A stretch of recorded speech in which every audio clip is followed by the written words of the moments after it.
And last but not least, a senior here at Webster County High School. He is going to be tackling a George Carlin piece of comedy satire. Now, we did have to rewrite this a little bit to make it school appropriate. Noah Hamrick is a member of the theater program. Here is Noah Hamrick. Yep, that's your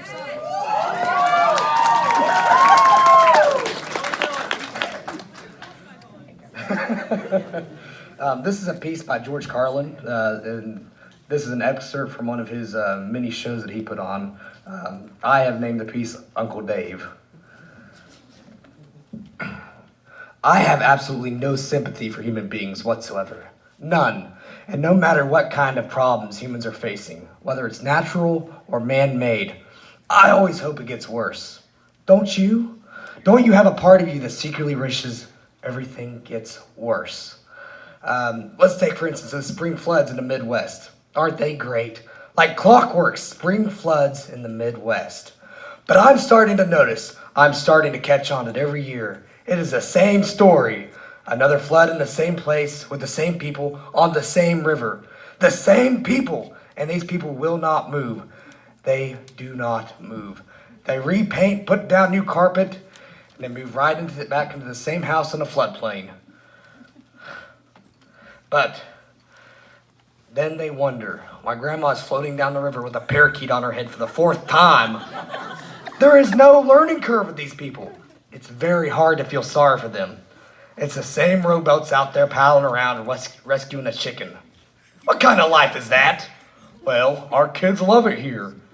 Then on the TV screen, the announcer is saying to me, it's been raining steadily for 3 months now. The ground can't hold any more water. The river is cresting higher than it has in 2 centuries. The levees have all washed away. And I just hope it keeps raining and raining and raining. It rains steadily for 5 years, and then after that for 10 years.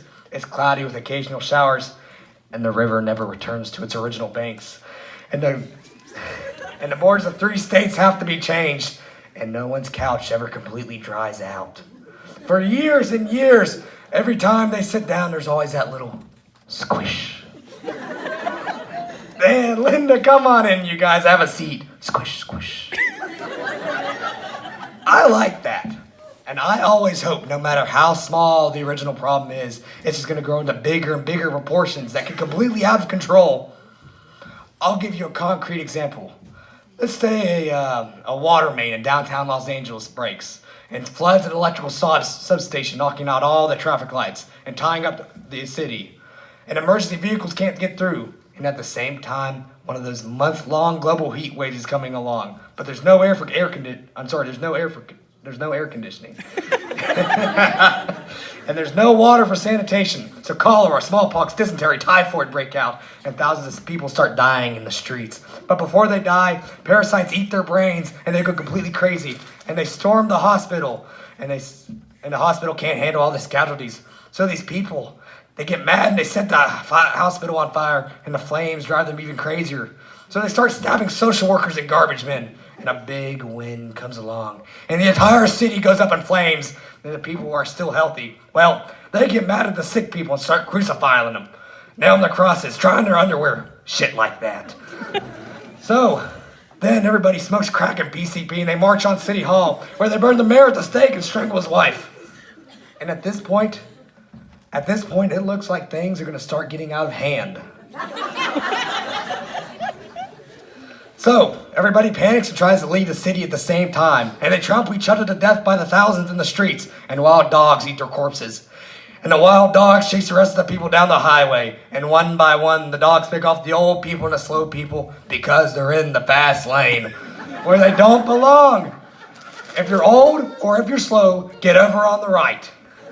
But then, the lucky ones, the lucky people who manage to make it all the way out of town, they discover when they get there that the big sparks from the city have lit the suburbs on fire. And the suburbs burn uncontrollably, and thousands of homes have identical fires with identical smoke, killing all the identical soccer moms and all their identical kids named Jason and Jennifer. And now, the fire spreads to the farmlands, and the farmlands burn intensely at 425 degrees, creating millions of baked potatoes. And as the farmlands burn, thousands of barns and farmhouses begin to explode from all the hidden methamphetamine labs. And then all the meth chemicals run down the hill into the rivers and streams where the wild animals drink the water and get completely geeked out on speed. So bears and wolves amped up on crank start roaming the countryside looking for people to eat, even though they're not really that hungry. So now hundreds of regional fires have came together into one huge interstate inferno, and all 12 of the United States are burning out of control, except Utah, where the Mormons don't allow fire. And the fire spreads across the Great Plains, toasting the wheat and cooking the cattle and producing hamburgers, actually. Then it leaps the Mississippi and races to the south, blowing up stills and interrupting lynchings and killing millions of inbred people. And then it turns northeast and heads for Philadelphia, but it's a weekend, and Philadelphia is closed on the weekends. So the fire moves to New York City, and the people of New York City tell the fire to go to hell, and so it does. So instead it burns down Long Island and Connecticut, killing all the rich white assholes and completely destroying their evil faggoty golf courses. And while all this is going on, Canada burns to the ground, but nobody notices. And now, the entire North American continent is on fire, producing a huge thermal updraft and creating an incendiary cyclonic macro system that forms a hemispheric megastorm, breaking down the molecular structure of the atmosphere and actually changing the laws of nature. Fire and water combine, burning clouds of flaming rain fall upward. Gamma rays and solar winds ignite the ionosphere, creating huge clouds of ionized plasma. Bolts of lightning 20 million miles long begin shooting out of the North Pole. And then suddenly, the entire fabric of space and time splits in two. A huge crack opens up in the universe, and all the dead people from the past begin falling through. Babe Ruth, Groucho Marx, Rob Serling, Davy Crockett, Tiny Tim, Porky Pig, Hitler, Janis Joplin, Alan Ludin, my Uncle Dave, your Uncle Dave, everybody's dead. Uncle Dave begins falling through. An endless stream of Uncle Daves falling through the crack. And all the dead Uncle Daves gather around a heavenly kitchen table. They light up cigarettes and they begin to talk. They talk about how they never got a break, how their parents didn't love them, and how their children were ungrateful. They talk about how the government screwed them out of money and how they missed out on that one big job. They say the Jews own everything and the blacks get special treatment, and all the hatred and bitterness drips out of these people and forms a big pool of liquid hate. And the pool of liquid hate begins to spin around and around, gets faster and faster, bigger and bigger, faster and bigger, until the whirling pool of hate is bigger than the entire universe. And then suddenly, it explodes into trillions of tiny stars, and every star has a trillion planets, and every planet has a trillion Uncle Daves. And all the Uncle Daves have good eyesight, perfect vision, and shoes that fit. They have great sex lives and free health care. They understand the internet, and their kids think they're cool. And they love all their neighbors. And every week, without fail, Uncle Dave wins the lottery. Forever and ever until the end of time, every single day, Uncle Dave has a winning ticket. And Uncle Dave is finally happy.